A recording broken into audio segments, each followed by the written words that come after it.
안녕하세요. 저는 결혼에는 조건이 필요 없다고 생각하며 살았어요. 결혼이라는 것이 평생을 함께할 사람과 가족을 만드는 일이잖아요. 함께할 사람을 만나는 일인데 어찌 조건을 우선할 수 있겠어요? 그래서 저는 다른 조건보다는 상대와 얼마나 잘 맞는지, 잘 맞춰갈 수 있는지를 보는 것으로 생각했죠. 제가 미술을 전공하고 그림을 그리고 있어서 그런지 연애할 때부터 저와 가치관이 맞는 사람을 선호했죠. 가치관이 같으면 이야기할 때도 잘 통하는 것 같아서 상대가 어떤 가치관을 가진 사람인가를 우선했던 것 같아요. 제가 결혼하려고 했던 사람은 이런 저와 가치관이 맞는 사람이었어요. 그 사람도 조건보다는 사람을 우선으로 보는 사람이었고, 이야기가 잘 통하고 가치관이 맞는 사람을 선호했죠. 이렇게 잘 맞는 사람과의 만남도 우연 그 자체였어요. 한 번은 콜라보로 전시를 진행한 적이 있었어요. 많은 사람이 전시를 보러 왔지만 그 사람은 전시회장에 많은 작품 중 제 작품 앞에 서서 한참을 미동 없이 보고 있는 남자였죠. 저는 그 사람을 한참을 바라봤어요.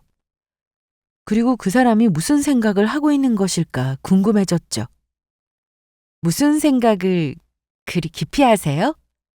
아, 생각보다는 그저 옆에 있어줘야 할 것 같아서요.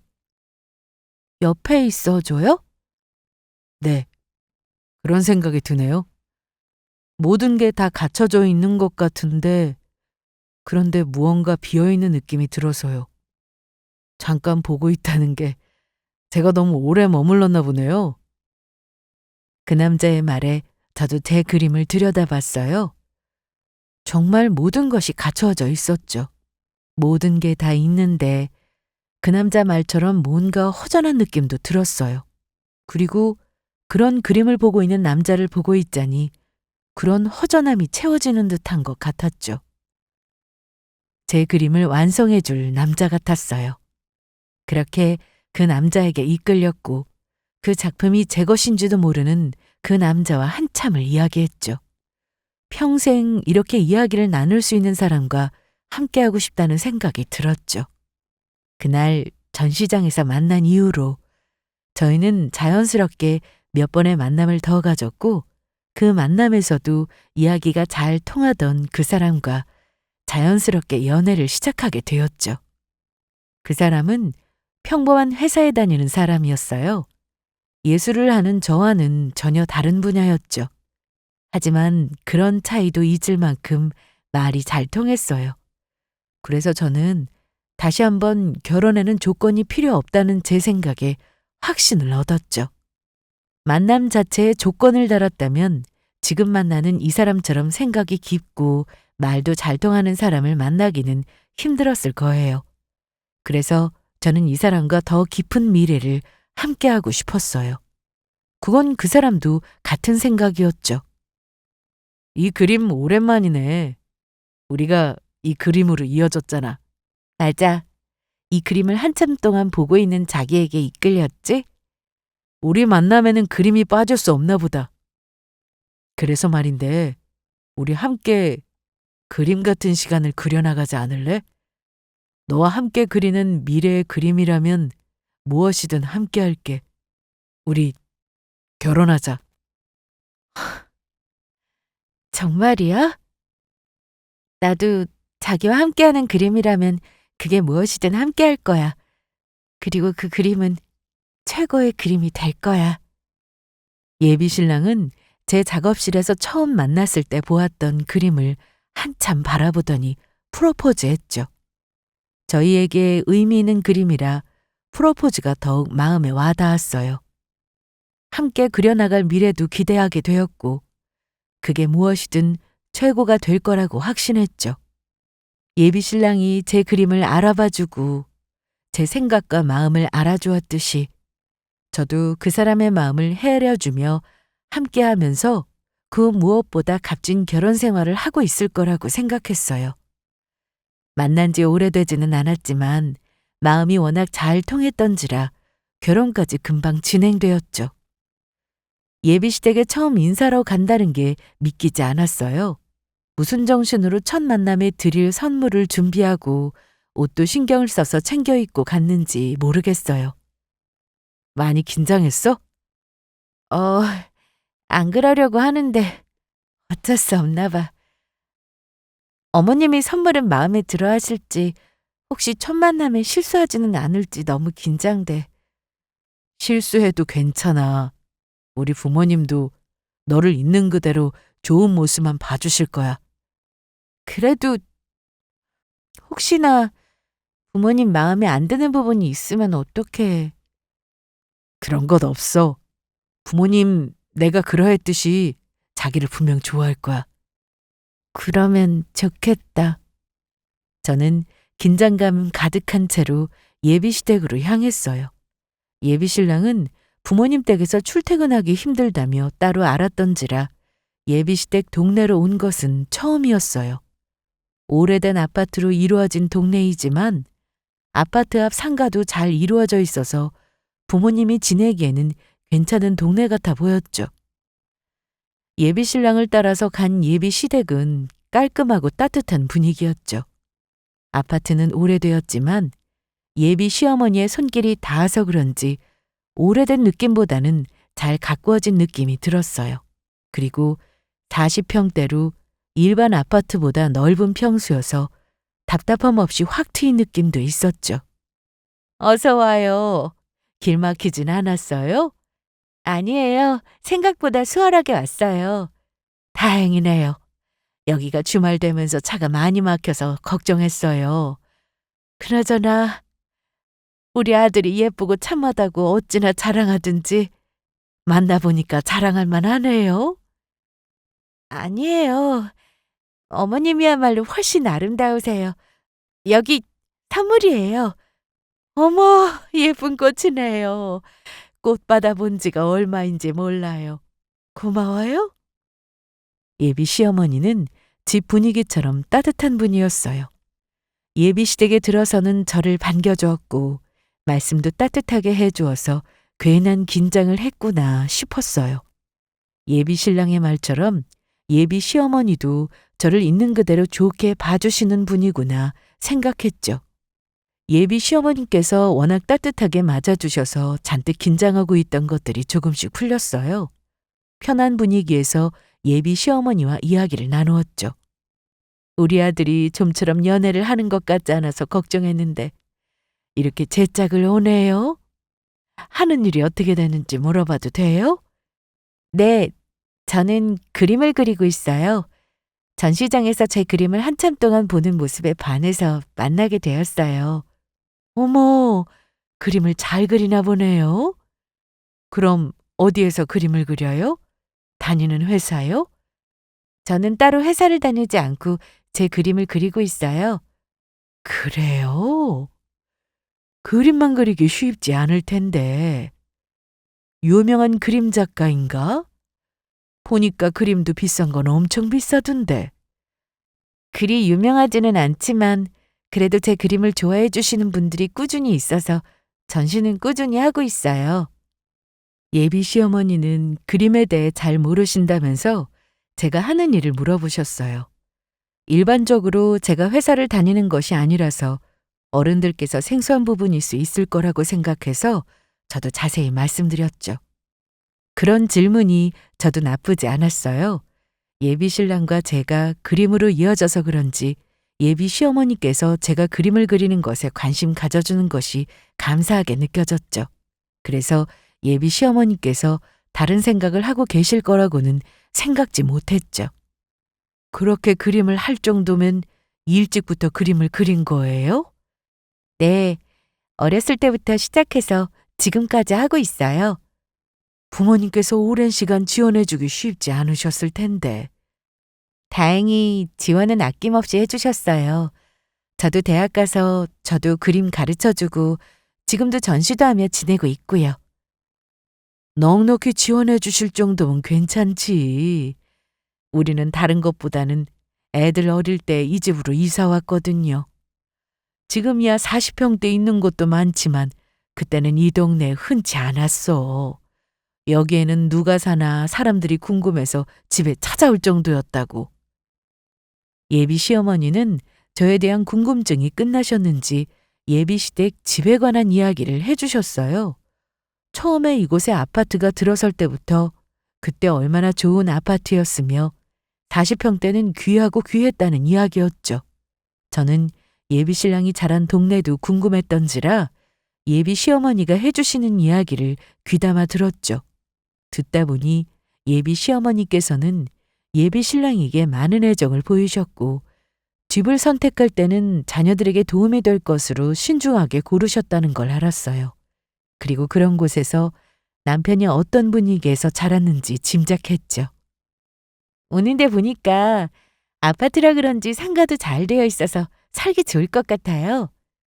그럼 상가는 아파트면 다 있죠. 그래서 다들 아파트 사는 거고. 저는 아파트 안 살아봐서 잘 몰랐어요. 아파트 안 살아봤어? 한 번도? 네, 여태 아파트에 살아본 적이 없어요. 그럼 어디 사는데? 빌라에 살아요. 그래서 주변에 편의점이라도 가려면 한참 나가야 해서 불편할 때도 있어요. 빌라? 여태? 네, 몇 번 이사하긴 했는데 계속 빌라에만 살았어요. 제가 빌라에 산다고 이야기하자 예비 시어머니는 몇 번을 다시 물어보셨죠. 아파트에만 사니 빌라 생활은 어떤지 짐작하지 못하시는 것 같았어요. 저도 아파트에 살아본 적이 없어서 낯선 면이 있으니 예비 시어머니도 그런 줄 알았죠. 그래서 예비 시어머니께서 살고 계시는 이 아파트에 대해 계속 장점을 이야기하시는 줄 알았어요. 제가 사는 빌라는 어디 가려고 하면 차를 타고 나가야 하는 일상이라 저는 아파트 장점이 좋아 보이기도 했어요. 단지 안에 상가가 잘 되어 있는 점이 정말 좋아 보였죠. 그런데 이 문제가 앞으로 예비 시어머니와의 갈등을 빚을 거라고는 생각지도 못했어요. 인사 다녀온 건 어땠어? 반겨주셨어? 그럼 시댁 집안 분위기도 좋고 어머님도 따뜻하게 맞아주셨어. 우리 딸을 좋게 봐주셨다니 감사하네. 우리 딸이 마음 맞는 사람 만나서 결혼한다니. 아직도 실감이 안 나네. 나도 오늘 시댁 가면서 얼마나 긴장했는데 그런데 편하게 대해주셔서 좋았어. 저는 집으로 와서 오늘 시댁에 다녀온 이야기 했죠. 엄마도 예비 시댁에서 따뜻하게 맞아주셨다고 하니 기뻐했어요. 저는 예비 시댁의 좋은 모습을 보고 온 것 같아서 앞으로 결혼 생활이 기대되었죠. 그런데 예비 시어머니는 저와 다른 생각을 하고 있었어요. 저는 짐작조차 하지 못할 이야기였죠. 어머님, 무슨 일이세요? 아유, 이놈이 나이 먹고 드디어 결혼한다고 했더니 데려와도 저런 사람을 데리고 와? 왜요? 만나보니 마음에 안 드세요? 그림 그리고 여성적인 것 같다고 하셨잖아요. 글쎄 여태 빌라에서 산단다. 가족들이 여태 빌라에 살면서 그놈의 그림 뭐라고? 부모 등골 휘는 줄도 모르고 회사도 다니지 않고 그림이나 그리고 있단다. 아, 이게 말이나 되니? 예? 아주버님은 어쩌다가 그런 분을 데리고 오셨대요?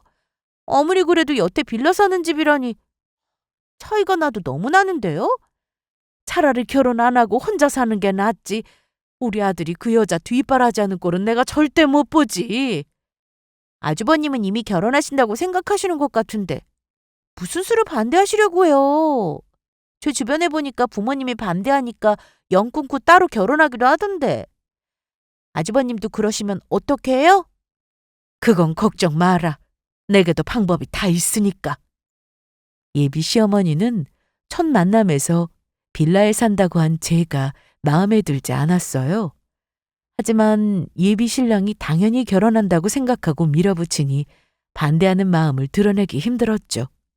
예비 동서도 예비 신랑을 봐왔으니 자기 주변에도 부모가 반대하니 영 끊고 따로 산다고 이야기로 시어머니를 부추겼어요. 예비 시어머니와 예비 동서가 보기에 집안 반대하면 예비 신랑이 가족과 연을 끊고라도 결혼할 거라고 생각했는지 겉으로는 결혼 반대하는 티를 내지 않았죠. 대신 제가 결혼 못하겠다는 말이 나오게 만들려고 하는 것 같았어요. 저는 그것도 모르고 예비 시어머니가 부르면 부르는 대로 예비 시댁으로 갔죠. 예비 시댁은 결혼 전부터 제사 자리에 불렀어요. 제사를 직접 지내본 적이 없어서 저는 어설프기만 했죠. 아니, 그건 그렇게 하면 안 되지. 제사도 안 지내봤니? 지내긴 하는데 음식 준비를 해본 적은 없었어요. 여태 음식 준비 한 번을 안 해봤니? 아유, 그래. 뭐 집도 여유가 있어서 제사도 지내는지. 맞아요, 어머님. 어머님 댁처럼 넓어야 제사도 지내는 거죠. 제가 아는 사람 중에는 빌려 사는 친구가 있는데 좁아서 제사 한번 지내려고 하면 일이래요. 그래서 음식도 그냥 사서 한대요. 사서 하면 정성이 없어서 안 되지. 그러니까요. 저는 제사 음식은 물론 음식 준비 자체를 해본 적이 없던지라 제사 준비하는 것이 힘들었어요. 물론 예비 시어머니와 예비 동서가 대부분 했지만 그 옆에서 눈대중으로 따라하는 것도 어려웠죠. 그에 비해 예비 시어머니와 예비 동서는 손발이 잘 맞았어요. 예비 시어머니 곁에서는 예비 동서가 딱 붙어서 이런저런 이야기를 하며 음식을 준비하는데 저희 집과는 다른 분위기였어요. 정겨운 이런 예비 시댁의 분위기도 좋았죠. 그래서 저는 좀 더 열심히 하려고 애썼던 것 같아요. 어머님, 이제 뭘 할까요? 저기 다 쓴 것들 정리해서 베란다에 좀 내놔라. 네, 어머님. 예, 거기 아니고 저쪽에 베란다다. 빌라에는 이렇게 베란다가 없어서 헷갈리시죠? 여기는 다용도실이라고 부르고 저쪽이 베란다예요. 아, 그렇고요. 뭐 헷갈리실 수도 있죠. 빌라에 살고 계시니까. 아무래도 다르죠. 아, 네. 우리 집에는 거실 앞에 베란다가 없어서요. 거실 앞에는 뭐 확실히 다르긴 할 거예요. 아파트 살아본 적 없다고 하니 더 그러겠죠? 그렇기도 하죠. 하긴 이런 10억짜리 아파트 생각도 못 해봤겠죠.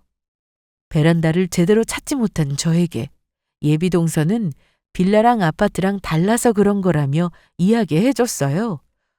그런데 묘하게 예비 동서가 저를 바라보는 눈길이 좋지 않은 느낌이 들었어요. 제 말을 자르고 이야기하는 것도 그렇고 뭔가 묘한 느낌이 들었죠. 예비 시어머니도 처음 뵈었을 때 따뜻함보다는 뭔가 묘하게 저를 바라보는 눈길이 좋지 않은 것 같았어요. 저는 이때까지만 해도 제가 예비 동서처럼 제사 준비도 빠릿빠릿하게 하지 못해서 그런 줄 알았어요. 그래서 좀 더 잘해보려고 나름 노력했지만 저는 앞서 이야기했듯이 제사 준비는 물론 음식 준비조차 해본 적이 없어서 매우 어설펐어요. 이래서 신부 수업이 필요하구나 라고 느끼면서 돌아가서는 음식 준비도 조금씩 해봐야겠다고 생각했죠. 지금은 예비 시어머니와 예비 동서가 저를 조금 탐탁치 않게 보지만 노력하면 나아질 거라고 생각했어요. 결혼하면 함께 어울릴 가족이고 제사도 함께 준비하게 될 거니 저는 당연히 더 좋은 모습을 보여주기 위해 노력하려고 했죠. 저 왔어요. 너는 못하러 왔니? 내일 출근하려면 힘들 텐데. 저도 이제는 와야죠. 그동안 제가 너무 참석 못한 것 같아요. 오늘 고생 많았죠? 아니에요. 제가 아직 어설퍼서 어머님이랑 동서가 더 고생했어요.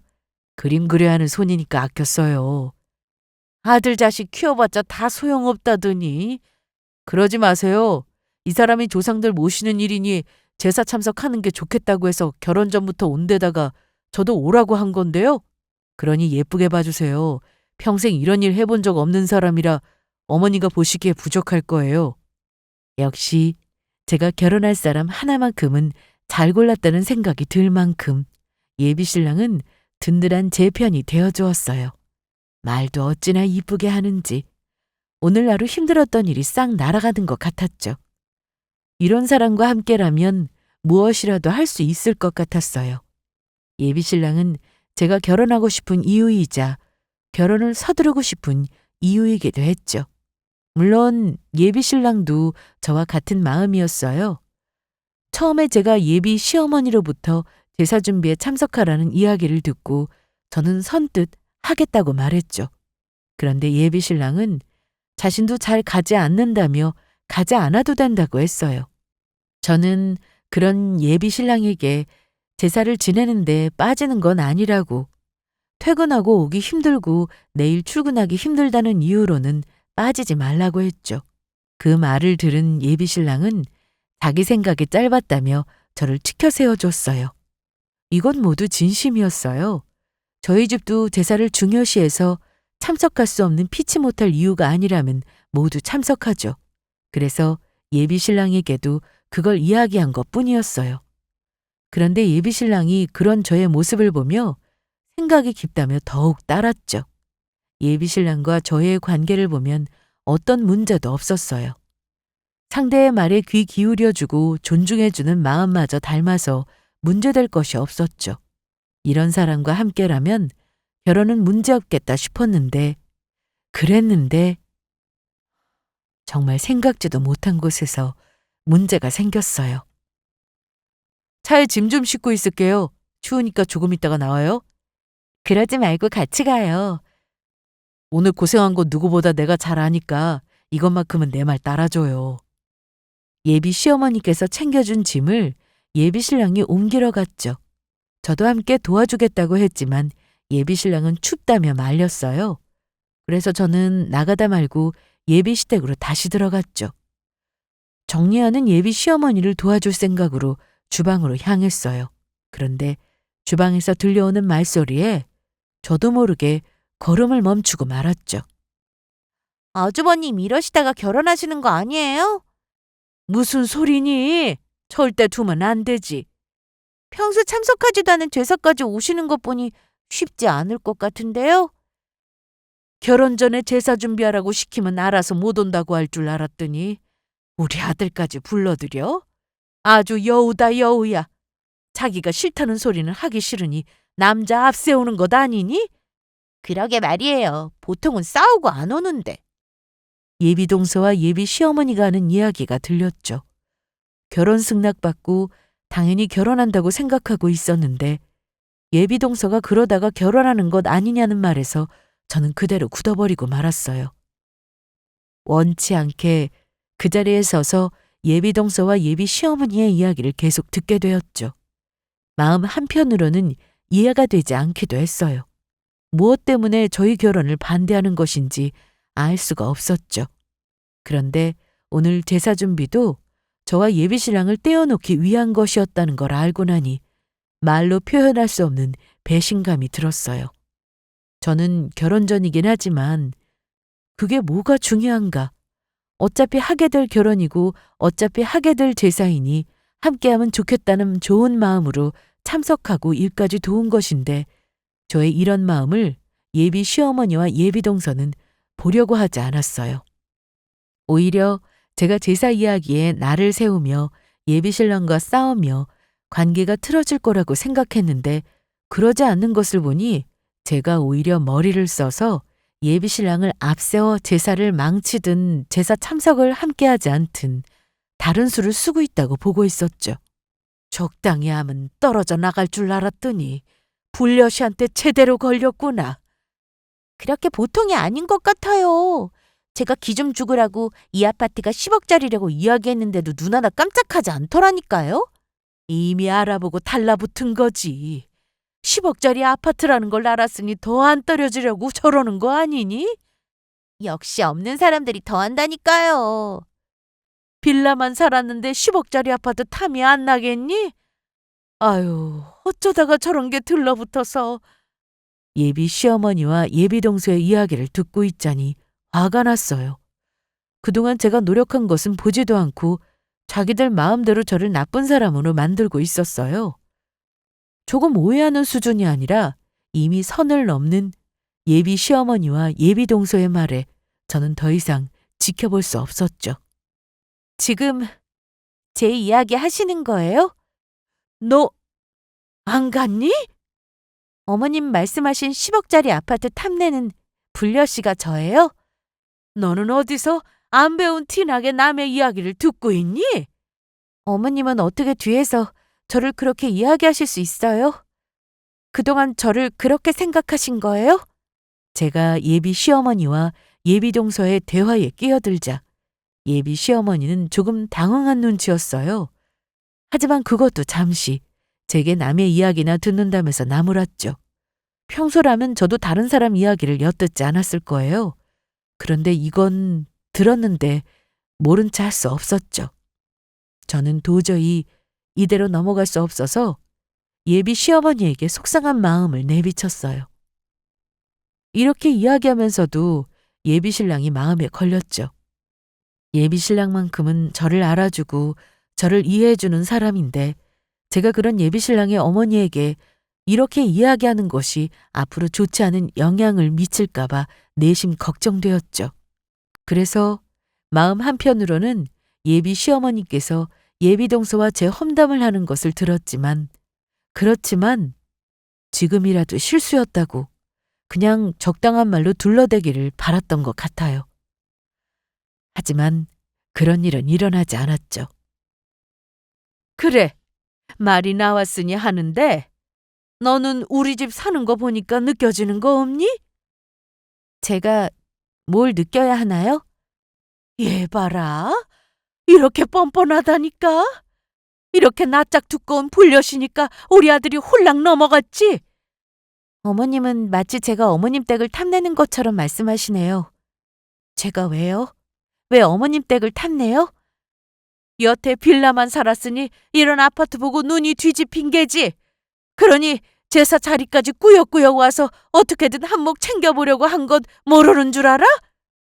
예비 시어머니는 무엇부터 잘못 생각한 것인지 단단히 잘못 생각하고 있었어요. 차라리 오해하는 정도라면 바로 잡았을 텐데 그런 수준을 넘었죠. 어디서부터 이야기를 드려야 하나 막막하기도 하고 예비 시어머니가 저를 그렇게 생각하신다는 것이 마음이 상하기도 했어요. 제가 사는 빌라는 어머님이 생각하시는 그런 빌라가 아니에요. 제가 사는 빌라는 빌라가 다 같은 빌라죠. 그래! 여태 살면서 없이 살다 보니 개중에는 달라 보이나 보다. 어쨌든 우리 집 사는 거 봤으면 알아서 네가 헤어져라.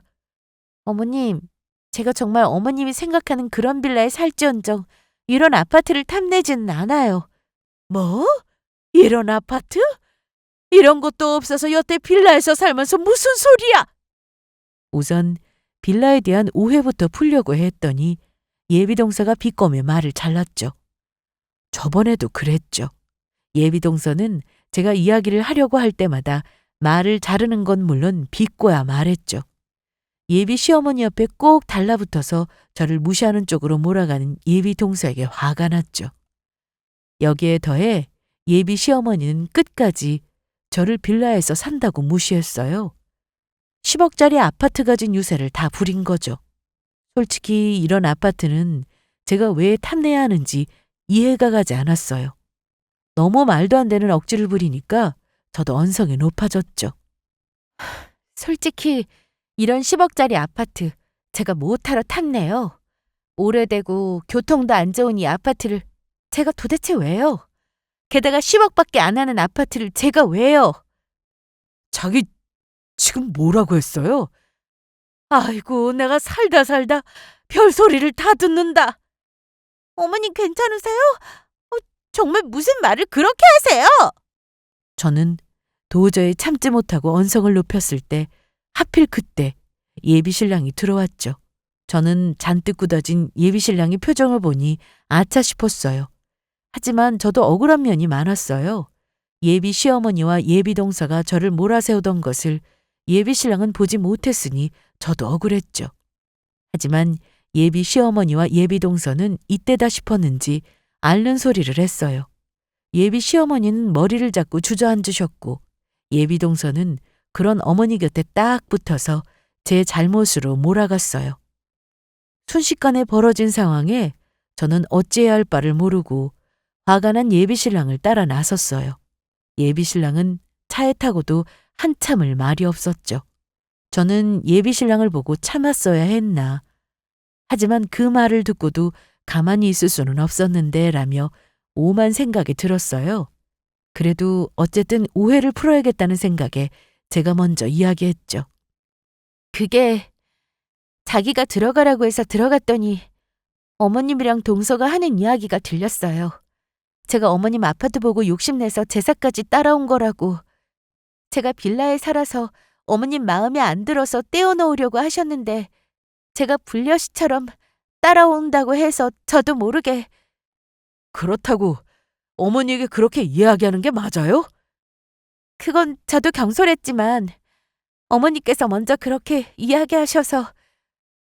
어머니가 그렇게 이야기했으면 오해를 잘 풀어드리면 되죠.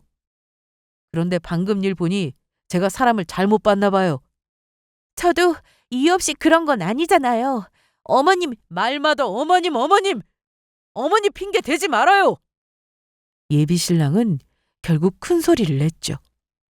애써 참고 있던 속상한 마음이 와르르 무너지는 것 같았어요. 저는 예비 시어머니와 예비 동서의 말도 안 되는 억지에도 애써 참으며 이야기하려 했었고 도저히 들으려 하지 않자 언성이 높아지긴 했는데 그래도 그렇게 이야기하면서도 저는 예비신랑이 계속 마음에 걸렸어요. 예비신랑의 얼굴을 봐서 몇 번 참은 건데 예비신랑은 제 이야기를 들으려고 하지 않았죠. 오직 제가 예비 시어머니의 탓을 하는 것을 듣기 싫어하는 것 같았어요. 그 순간 예비신랑과는 단단하게 이어져 있다고 생각한 매듭이 툭 끊어진 것 같았죠. 저도 더 이상 이야기를 할 수 없었죠. 이야기해도 예비신랑은 듣지 않을 것 같았어요. 제가 생각한 결혼 상대의 모습이 아니었죠. 어떤 상황에서도 상대의 말을 먼저 들어주고 이야기하며 풀어가는 사람과 함께하고 싶었는데 예비신랑은 전혀 그런 모습을 보이지 않았죠. 저는 진지하게 생각할 시간이 필요했어요. 예비신랑에게 결혼에 대해 다시 생각해보자고 말했죠. 사실상 시간보다는 마음의 정리가 필요했던 것 같아요.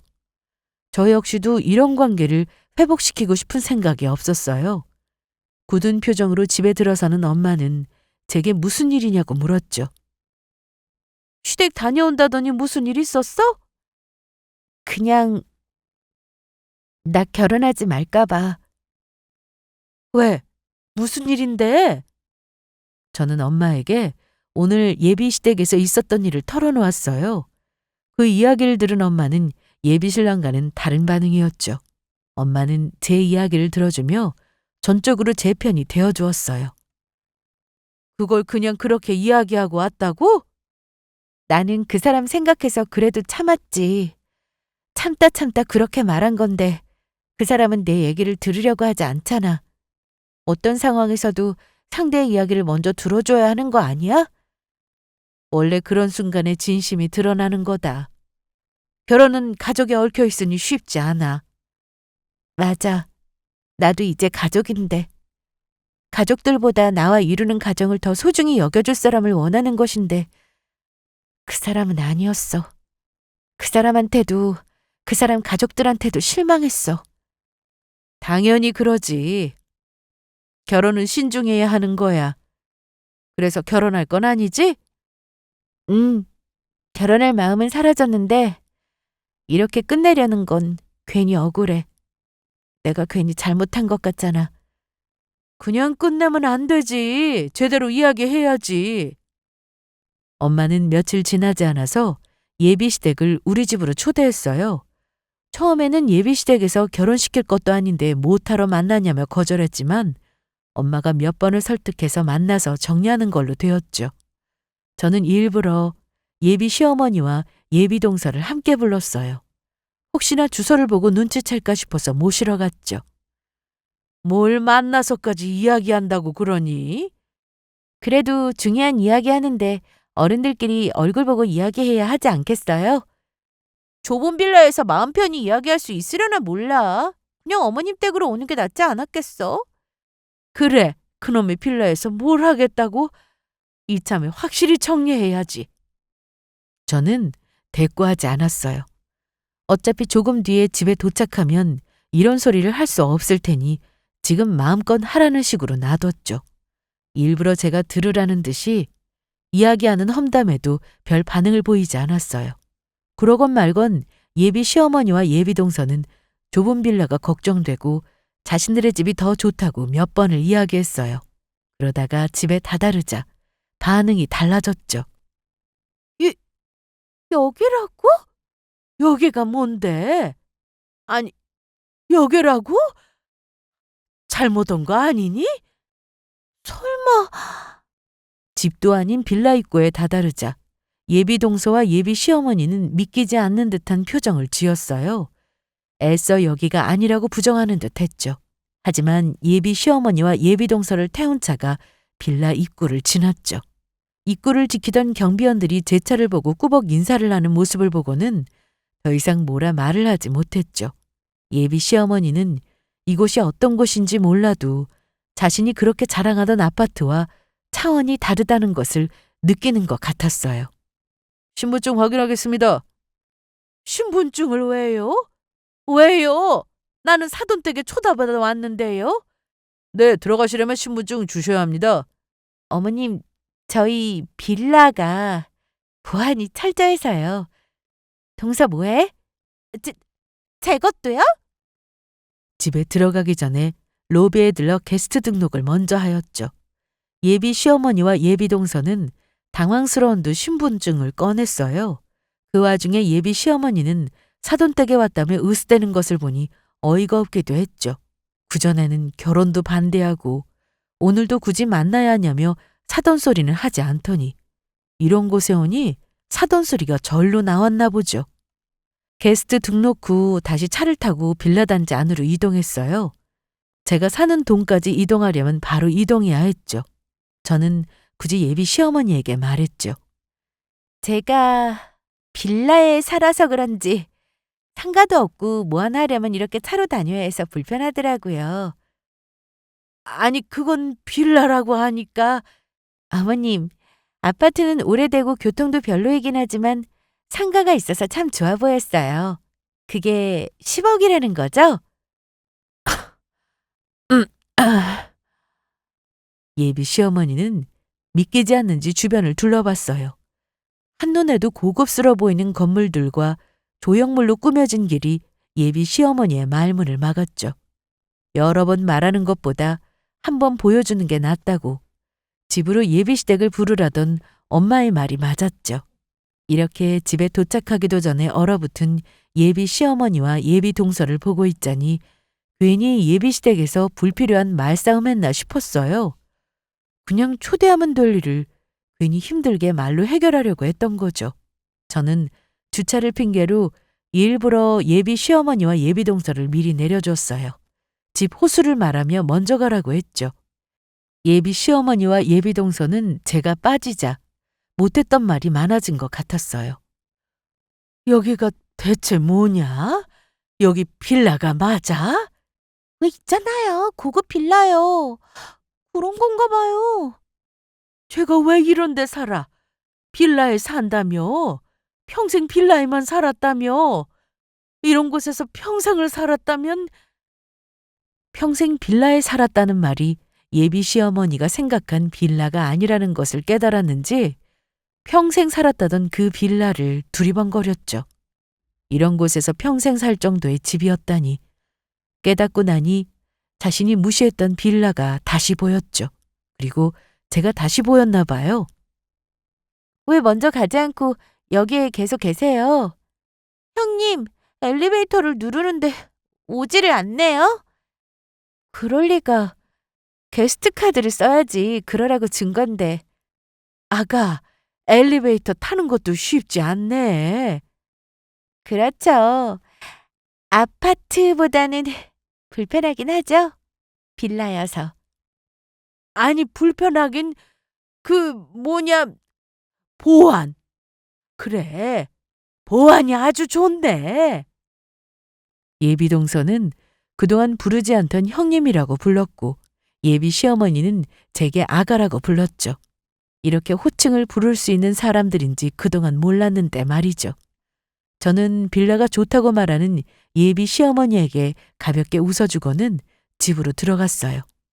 엘리베이터에서 내리면 우리 집밖에 없었고 엄마는 저희가 온 것을 알고 문을 활짝 열어주었죠.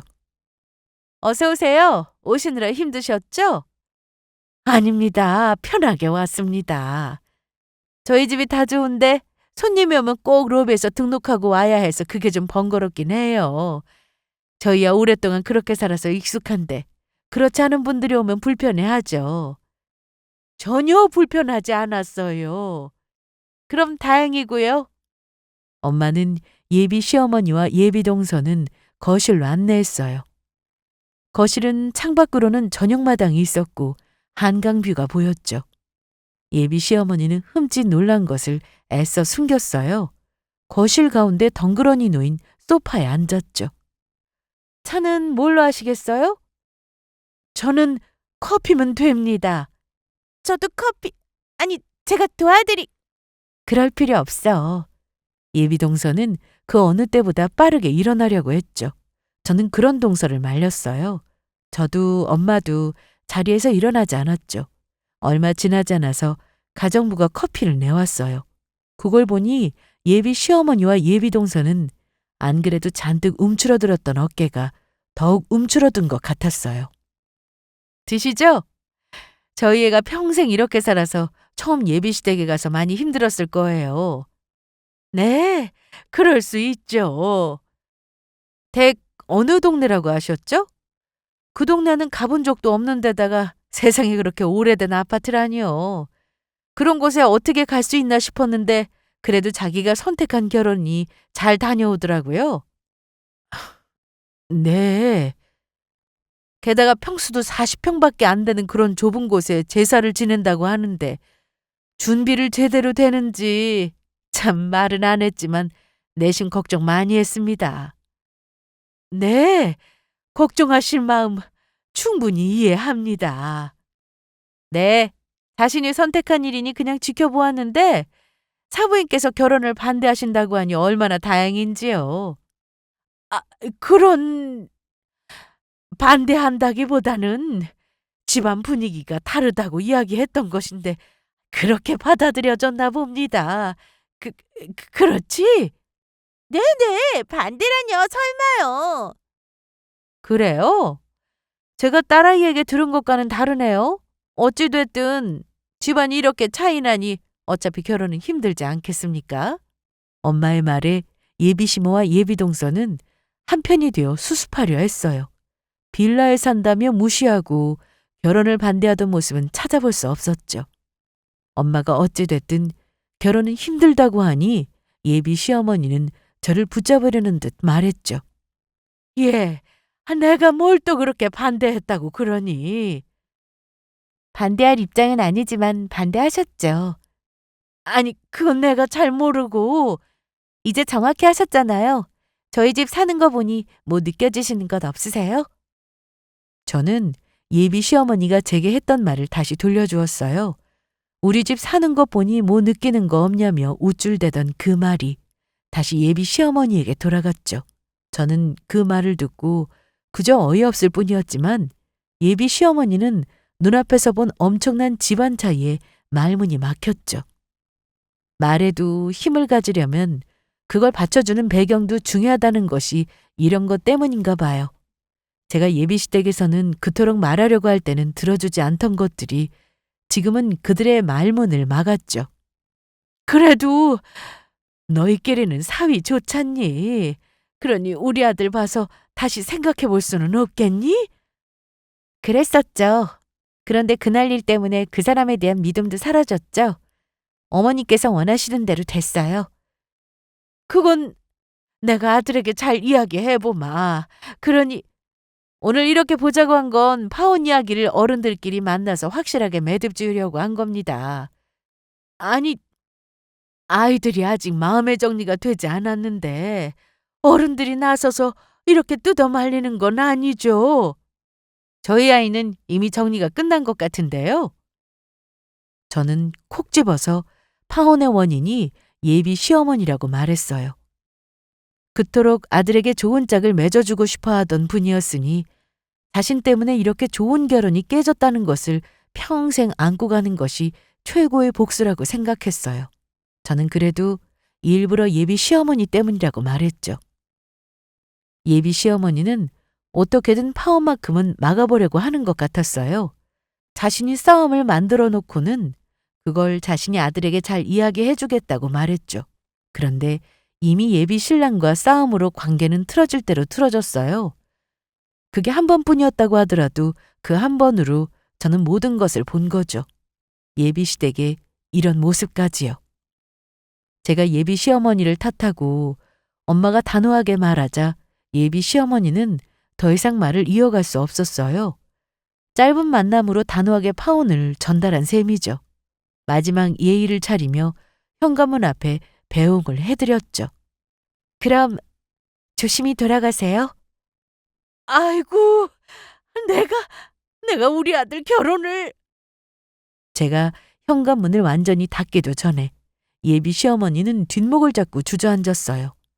결혼 상대가 이런 집안인 줄 알았다면 그렇게 행동하지 않았겠죠. 자신이 했던 어줍지 않은 행동들을 후회하는 곡소리가 들렸어요. 예비 시어머니는 그렇게 한동안 복도에 주저앉아 있었어요.